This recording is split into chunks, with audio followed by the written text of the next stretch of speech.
وخصوصا البنات تركز معايا، لو انت لسه بتتعرفي على شخص وبعت لك لينك وقال لك ده فيديو بيضحك او ده برنامج جديد، لو سمحت ارجوكي بلاش تفتح اللينك ده، لان اللينك ده للاسف بيكون ثغره اسمها زيرو كليك اكسبلود، يعني مش محتاج تضغطي على سماح او توافقي، ده هو بيفتح التليفون بيأكسس الكاميرا وبيقدر يشوف ملف الصور اللي عندك. فتخيلي بقى ان الشخص اللي لسه بتتعرفي عليه ده ممكن يبعت لك اللينك ده ويفتح الكاميرا ويتفرج عليكي من غير ما تحسي، وكمان يقدر يسجل كل حاجه انت بتعمليها حواليكي.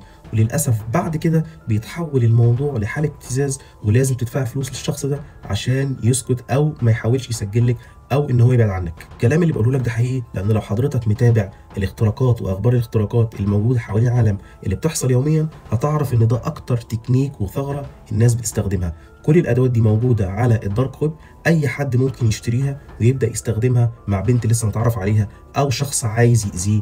فعلى سبيل المثال في 2023 حصلت حاله في دوله من دول التعاون الخليجي ان الثغره دي استخدمت مع بنت، والبنت دي للاسف اتسجل لها حياتها تقريبا لمده اسبوع، وبعد كده الشخص عمل ملف محترم من الفيديوهات والصور وبدا يطلب منها فلوس. بس الجميل ان البنت دي بمجرد ما بلغت وحده مكافحه الجرائم الالكترونيه، الناس دي خدت اكشن، قدروا يعرفوا مين الشخص ده.